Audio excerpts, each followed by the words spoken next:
Hola, hola chicas, vamos a continuar desarrollando farmacocinética, que como habíamos visto era el estudio de los procesos de absorción, distribución, metabolismo y excreción de un fármaco en el organismo.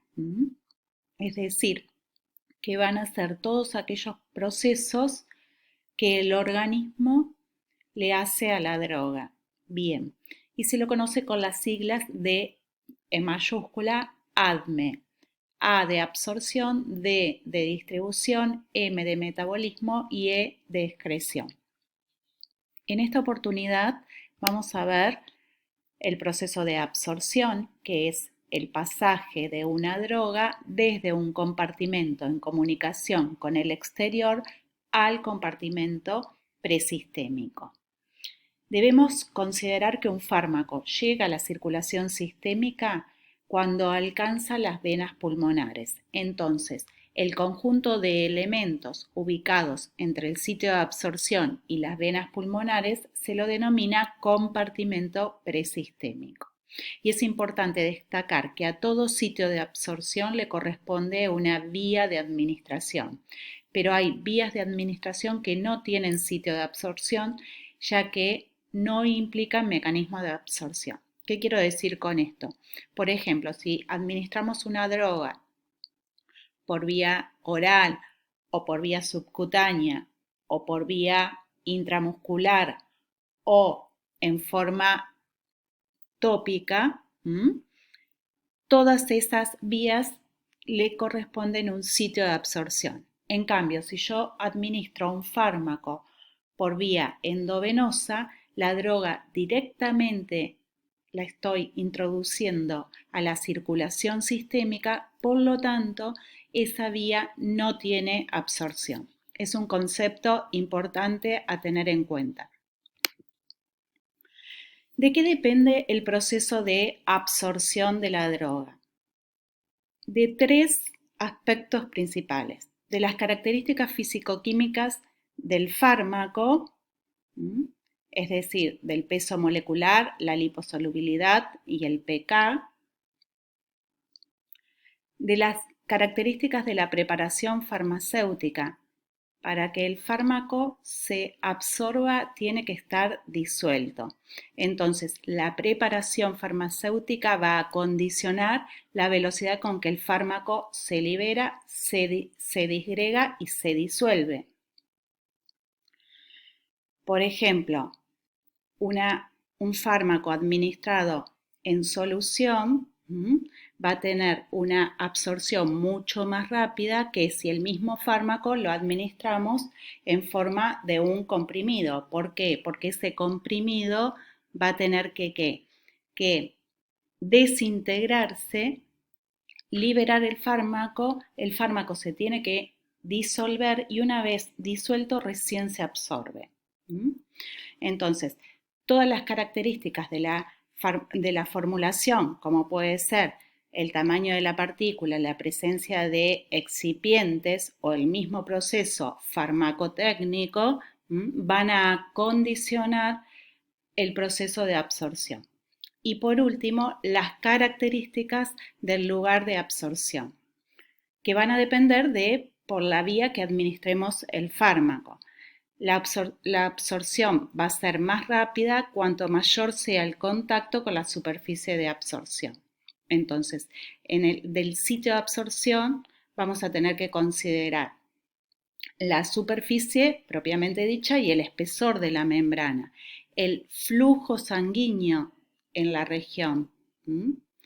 Ese flujo sanguíneo es importante porque va a mantener el gradiente de concentración. Y en el caso de la administración oral, el pH del medio y la motilidad gastrointestinal. Mientras que en la administración intramuscular o subcutánea, los espacios intercelulares. Entonces, resumiendo, tenemos que la absorción va a depender de las características físico-químicas del fármaco, de las características de la forma farmacéutica que estemos administrando y de las características del sitio de absorción. Bien, En esta diapositiva lo que vemos es lo que se conoce como un perfil plasmático de una droga luego de una administración única.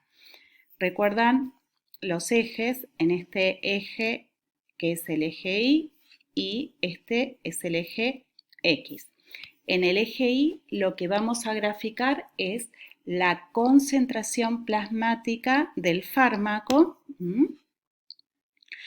que tiene sus unidades, es una unidad de concentración, tanta cantidad de droga por volumen de plasma, y en el eje X el tiempo. En este caso está en horas, pero lo podemos graficar en minutos, en segundos, lo que sea. Entonces, lo que uno observa es que, imagínense que a tiempo cero administré la droga por ejemplo, por vía oral, entonces lo que uno va observando al ir tomando distintas muestras de sangre a distintos tiempos es que la concentración de la droga va aumentando hasta una concentración plasmática máxima.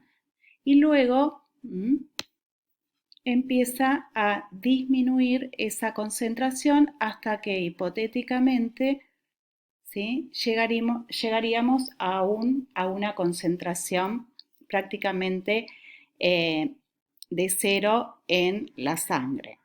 Entonces, ¿qué parámetros nos interesan en este perfil plasmático? Fíjense, en esta parte ascendente de la curva, el proceso que va a predominar es la absorción. En este caso, la absorción se iguala a la eliminación. Y por último, en esta parte de la curva tenemos que la eliminación predomina sobre el resto de los procesos. En esta gráfica lo que estamos considerando es una distribución instantánea y homogénea de la droga. ¿Sí? ¿Se entendió? Y por último, lo que les quería mostrar es que vieron que tienen una CME, eso es la concentración mínima efectiva, y CMT es la concentración mínima tóxica. Entonces, esto se lo define como la ventana terapéutica, ¿sí? Entonces yo digo, bueno, tiene que pasar, por ejemplo, 1 hora aproximadamente de haber administrado el fármaco para tener una concentración plasmática que tenga efecto o respuesta farmacológica. Y fíjense que después de las 3 horas, ¿sí?, ya no tengo una concentración del fármaco efectiva, con lo cual en este caso tendría que volver a administrar el fármaco para poder tener un efecto farmacológico. ¿Se va entendiendo? Más o menos, yo sé que es complejo esto. Bien, fíjense en el gráfico de la izquierda estamos viendo o estamos graficando la concentración plasmática en función del tiempo para un fármaco administrado por distintas vías.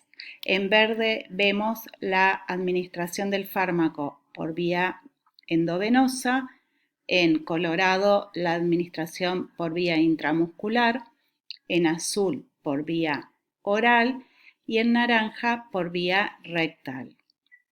Entonces, acá hay un aspecto muy importante. De todas las vías que les mencioné, fíjense que la única que no tiene absorción es la vía endovenosa. Es decir, yo administro la droga y directamente la droga la tengo en circulación sistémica. Por eso, a medida que transcurre el tiempo, ¿qué va a pasar? Esa droga se está eliminando, con lo cual la concentración plasmática disminuye. Por el otro lado, tengo la vía intramuscular, la vía oral y la vía rectal. Son las 3 vías que tienen absorción. Y lo que tengo que observar de estas gráficas es que cuanto más a la izquierda se encuentre la curva, mayor va a ser la velocidad de absorción de esa vía. Por ejemplo, en el caso de estas tres que estamos observando, la vía de absorción más rápida es la intramuscular, luego sigue la oral y finalmente la rectal. Por el otro lado, tengan en cuenta que la concentración plasmática máxima que se alcanza con la vía intramuscular es mayor con respecto a la vía oral y la rectal. Después vamos a ver por qué se da esto. En el gráfico de la derecha, lo que vemos es cómo afecta la forma farmacéutica el perfil plasmático de una droga, ¿sí? Nuevamente graficamos la concentración plasmática en función del tiempo. Fíjense nuevamente si administro un inyectable, fíjense que eso no tiene absorción, con lo cual la curva es muy similar a la que vimos anteriormente. Ahora bien, si tengo distintas formas farmacéuticas, como puede ser una solución oral, una cápsula o un comprimido, fíjense que la curva colorada, que corresponde a la solución oral, es decir, que ya tengo el fármaco disuelto, tiene una velocidad de absorción mucho más rápido. Por eso la curva está más desplazada, por así decirlo, hacia la izquierda, mientras que las cápsulas o el comprimido son curvas que están desplazadas a la derecha. ¿Por qué? Porque recuerden que para que el fármaco se absorba tiene que estar disuelto. Entonces, si tengo una cápsula o un comprimido, esa forma farmacéutica se tiene que desintegrar, liberar el fármaco y una vez liberado el fármaco está disponible para ser disuelto y absorbido.